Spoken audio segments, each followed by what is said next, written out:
چې دا یتیم بچی ورته په دې غېږ کې څملي که نه او دا یتیم بچی ورته پاتې شي او دا اختر شپی او دا یتیم بچی راشي دی مور ته وایي مورې پلانکې الک مې ولیدو د ټیلر نه خپلې کپړې راغستې وي پلانکې مې ولید مورې زما کپړې به کله را کم ټیلر سره دي مور ورته وایي صبر وکړه پلانکې سره دي پلانکې سره دي چې شپه پخه شي مورې دا خو شپه ووتله سحر به زه مانځله کمې کپړې وړمه د مور سره بل جواب پاتې نشي نو مور ورته وایي بچیا ستا کپړې نشته ولې پلانکي چې راوړلې پلانکي چې راوړلې ای بچیا دا نن چې کومو بچو کپړې راوړلې د دې پلاران شته او ستا پلار نشته بچیا ته کپړې مه غواړه ته مه غواړه کپړې نو مور چې هغه بچې رضا کوي دا تپوس د کونډې مور نه وکړه وایي ته د اختر په شپه بچې څنګه رضا کوي ما ته کونډه مور وایي زه بچې سملوم هغه نه سمولي بچې مې خوب کې راپاسي زما د اختر کپړې زه بچې سملومه زه په کټ کې سملمه خلکو کپړې اسري کړي او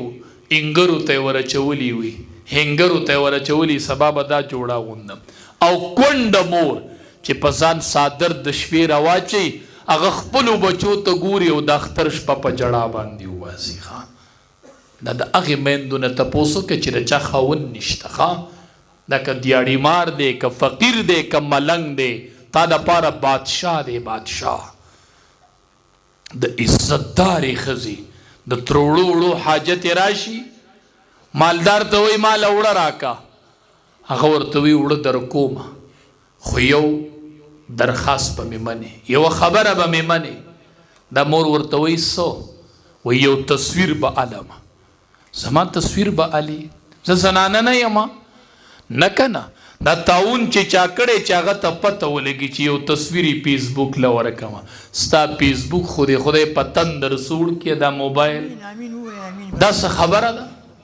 دا څه خبره ده چې زه یو تصویر ورکوم دا یو تصویر ورکوم نو هغې کونډې ته زه وایم ته ولې تصویر ورکوې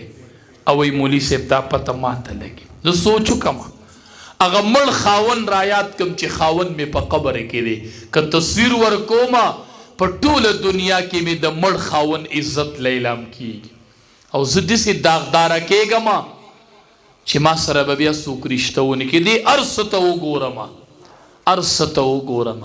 خو مولي صاحب چې وږو بچو ته وګورم چې دا بچیو له به مې پخوم څه نو دا مور ورته وایي خیر دی زه به مخ پټ کړم او په برقه کې به ودرېږم خیر دی تصویر رانه په پټ مخ واله خیر دی دا مور چې د تصویر ته مجبور شي دا د دې نه الله خاون اغوستی دی ښه دا د دې په سر د خاون سوري نشته ښه دا د دیاړي مار ښځې ته ووایه دا د فقیر ښځې ته ووایه وایي دا د ملک ښځه چې نن تصویر ته تیاریږي دا د دې یو خاون و که نن هغه خاون موجود وی نن هغه خاون وی دې ته دې چا کیمره نیولی وی او مونږ کې خو ترس شته نه مونږ کې خو ترس شته نه قربان چې دور د امیر المؤمنین عمر فاروق رضی الله تعالی کاش چې یو داسې حکمران خدای راکړی کاش چې یو داسې حکمران خدای راکړی چې د کونډو اوښ کې وچې شي خدایا چې د یتیمانانو سلګۍ بندي شي خدای یو داسې حکمران راکړي په لاره روانو زنانه وله راله له مخې وی ودرېږه حضرت وی ښځې ولاړې وی بیت المال کې مې برخه شتې زما حق دی که نه وی بلکل شته وی مال یې راکړه وی ته ودرېږه زه دله حق راوړم زنانه ولاړه ده او د بیت المال نه ولا حق راوړو قربان داسې حکومت یې کړی چې حق یې راوړو زنانه له ورکو نو زنانه ته وی ودرېږه زما یو درخواست دی مونږ هم یو درخواست دی څه درخواست دی مونږ خو وایو چې د عزت ته لږ لیلام کومه که نه ښه په تروړه وړو ما ستا عزت واغست که نه ښه تروړه وړه دې ورکړل نو زما د خور مور عزت په علي ته په تروړه وړو باندې علي امیر المؤمنین ورته وایي یو درخواست مې دی څه درخواست دی مورې خورې حق مې تاله درکو چې کوم دی په بیت المال کې خو درخواست مې دا دی اسنا په میدان محشر کې د الله عدالت لګېدلې او ته په ما شکایت ونه کې ګورې حال ته به شکایت نه کې بس معامله دلته کلیر ده هلته به په ما شکایت نه کې د الله مخې ته ګورې ښه اسنه چې د الله مخې ته په عمر شکایت وکړي هلته د جواب نه یم ګورې ښه هلته دا یو درخواست مې دی کاش شته یو داسې مسلمان چې په دې وړه کې ورته تروړه وغورځوي چې دا دې تروړه ده دا دې د بچو کپړې دي او دا اختر دی ته څوک یې ما څه کوې بس زه د خدای یو بنده یم